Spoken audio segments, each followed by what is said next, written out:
السلام عليكم، عاملين ايه؟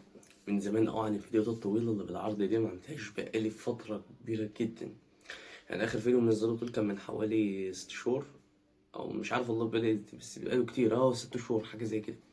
فأنا حبيت النهاردة كده، والله امبارح قبل ما أنام قلت أنا هصحى الصبح أصور حتى الوجبات بس عشان الموضوع ما يكونش تقيل عليا. فلو أنت مش عارفني، اسمي خالد ناصر، مصاب بمرض السكر بقالي 6 سنين، بشاركك على القناة دي تجربتي كشخص مصاب بالسكر ومتعايش مع مرض السكر، بدي كل خبرتي يعني. فخش خد لفة في القناة، تمام؟ انا صحيت، انت شفتني الحمد لله صحيت، شربت ميه اول حاجه ورتبت السرير، ده اول حاجه بعملها اول ما بصحى. وبعد كده بخش اخد دش ساقع، تمام؟ بس ما عادش ساقع الايام دي لان الجو بقى حر الصراحه. وبعد كده لبست وصليت الفجر، لان انا صاحي حوالي الساعه 5:30 حاجه زي كده، فمش عارف هو فجر ولا صبح الصراحه. لو تقدروا تفيدوني في الكومنتات فيدوني. وبعد كده قرأت الورد اليومي وصفحتين من القرآن، وبعد كده على طول نعمل الوجبة الأولى. الله بس تكونوا شايفينها، هي بيض وجبنة وعيش، تمام؟ بتشوفوها أكيد في الفلوجات بتاعتي القصيرة. وأنا قست السكر وأوريكم القياس كان عالي نوعا ما، كان 160، تمام؟ واخدت جرعة الأنسولين كانوا 7 وحدات من سرايا المفعول، على أساس كمية الكرب وعلى أساس التصحيح بتاع السكر، تمام؟ فهوريكم يعني شوية حاجات كده بعملها في يومي اللي هقدر أوريكم. وهفطر هنا دلوقتي وأوريكم هعمل إيه بعد كده، وبإذن الله خير.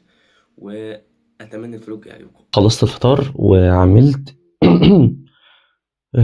كوباية القهوة، تمام؟ عشان خاطر نفوق. وأنا دلوقتي بنفس الوضع ده هصور فيديوهات، يعني هصور حوالي كام فيديو كده. وبعد ما اصور الفيديوهات دي اشوف اوريكم انا بعمل ايه، بعمل ايديت وبعمل برامج غذائيه وبرد على العملاء اللي معايا. يعني هاجي لكم مثلا بعد ما اخلص الشغل، تمام؟ هوريكم بعمل ايه بعد ما اخلص الشغل اللي عليا، الكتب اللي بقراها، الحاجات اللي بعملها. بس يعني دلوقتي انا حوالي ساعتين او ساعتين ونص حاجه زي كده، من ساعه ونص ل3 ساعات انا هشتغل فيهم تصوير وتصميم ورد على العملاء وحاجات كتير ونشر فيديوهات وجدولتها. فهعمل شويه الحاجات دي ونشوف هنعمل ايه بعد كده. وانا خلصت شغل الحمد لله، ودلوقتي ميعاد القراءه. انا بقرا كتابين، من كل كتاب 5 صفحات. في كتاب هنا ده بتاع ديل كارنيجي، ده ازاي تتعامل مع الناس يعني عامه. وفي هنا كتاب تاني اسمه فكر تصبح غنيا، ده كتاب برضه قوي جدا. بقرأ من هنا 5 صفحات ومن هنا 5 صفحات فقط، بس بتركيز. صدقني انت لو عايز تقرأ كتب ابدأ بالكتابين دول وفعلا حياتك هتتغير. تمام؟ اشوفكم بقى بعد القراءة وانا بتمشى. هنا انا بعد ما خلصت قراءة وتعلمت اللغة الانجليزية، انا الايام دي بتعلم من على دولينجو. ده انا شايف ان دولينجو من احسن الحاجات اللي انت لو حابب تتعلم انجليزي، لان فعلا هو بيعلمك بكل الطرق، بتستمع وبتكتب وبتعمل كل حاجة. يعني كلها بتعمل كل الحاجة في دولينجو. هانصحك إن أنت لو حابب تتعلم اللغة الإنجليزية إنك تتعلم من على دولينجو، وانصحك بشكل شديد جدا انك تطور من نقط ضعفك. انا نقطة الضعف هي الانجليزي، الحمد لله دلوقتي بقت بتتحسن ووصلت لمستوى انا ما كنتش متخيله، اللهم لك الحمد والشكر، تمام؟ فدلوقتي المطلوب مني ان انا انزل امشي 3 كيلو. يعني همشي 3 كيلو، وممكن ابقى اصور لكم وانا في الشارع وانا بتمشى ناحية الاراضي الزراعية وكده، طبيعة وحاجات جميلة يعني جدا. تمام؟ انصحك انك تخلي حياتك ممتعة. زي لو انت عندك سكر اخرج عيش حياتك، تمام؟ فانا دلوقتي هنزل اتمشى 3 كيلو ده، ولما اجي بقى اوريكم الوجبة اللي هي بتاعت قبل التمرين، واوريكم الوجبة عبارة عن ايه. هي دي الوجبة التانية، دي انا خدتها بعد المشي علشان احسن حساسية الانسولين. اخدت لها حوالي 5 وحدات، وهي عبارة عن بليلة، لبن، فول سوداني، تمر. فاخدت لها 5 وحدات، وكان القياس قبلها 90، تمام؟ فكلها بقى ونشوف بعدها بحوالي ساعتين بنروح نتمرن.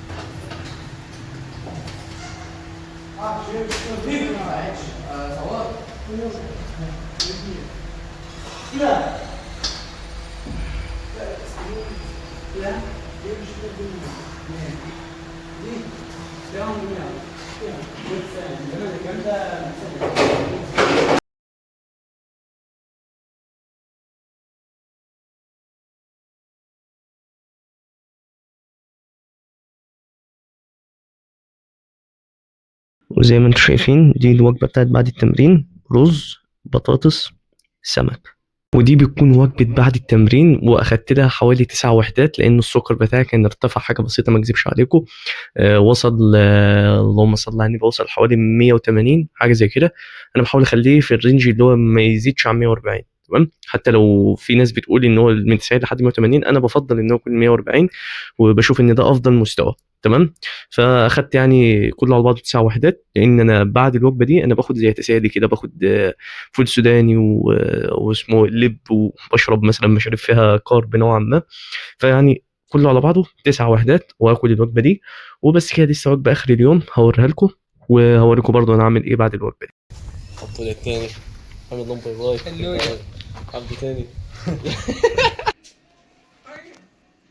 وهلا باخر حاجه في الفلوج بتاع النهارده، اوريكم الوجبات. ودي اخر وجبه كمان، نفس الوجبه بتاعت الفطار، هي بيض وعيش وجبنه. تمام. قررتها تاني لان الصراحه مكسل، ومش عايز اكل سمك. هو في سمك الصراحه والمفروض اكل سمك، لكن انا ما حبيتش اكل سمك، فحبيت ان انا اعيد الوجبه تاني. تمام. حابب اقول لكم ان ده يوم الطبيعي، بس في حاجات بتحصل في نص اليوم، ولا انا ولا غير ولا اي حد بيعمل اي محتوى من النوع ده هيقول لك عليها. انا عديت بمشاكل، حصل لي ارتفاع بعد التمرين قلت لكم عليه، عندي افكار سلبيه، عندي حاجات بتحصل لي، بس مع ذلك مكمل لان ما ينفعش اوقف. مفيش اصل مش هينفع اوقف. لا، انا مكمل في طريقي ايا كان اللي جوه دماغي ايه. وعايز اقول لكم ان اغلب المشاكل اللي عندكم واللي عندي هي موجوده في دماغنا، مش موجوده في الحياه الواقعيه اساسا. ايا كانت المشاكل غير ملموسه. تمام، فحابب اقول لكم حاولوا تستمتعوا بحياتكم على قد ما تقدروا، لان الحياه قصيره جدا، وبقول الكلام ده لنفسي.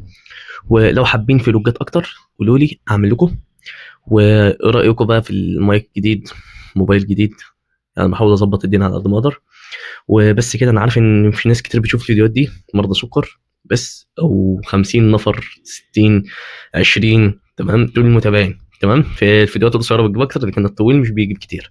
تمام، بس انا عارف الفيديوهات دي هتنفع في المستقبل للناس اللي عندها سكر، في حاله ان مفيش علاج للسكر، فعارف الفيديوهات دي هتفضل موجوده. ولو في علاج الناس هتشوف ازاي مرضى السكر كانوا بيعيشوا حياتهم وكانوا مكملين. وبس كده. اشوفكم في الفيديو الجاي. اعمل لايك واشتراك مهم جدا، ولو حابب تحجز معاها استشاره اساعدك فيها ازاي تحسن مستوى سكرك، معامل الكرب ومعامل التصحيح، ازاي تتمرن وحياتك تبقى ممتعه مع السكر. كل ده انا بقدمه، وكمان تصميم برامج مصممه ليك، كل ده برضه انا بقدمه. اللينكات موجوده تحت في الديسكربشن ونتائج العملاء. واشوفك في الفيديو الجاي. السلام.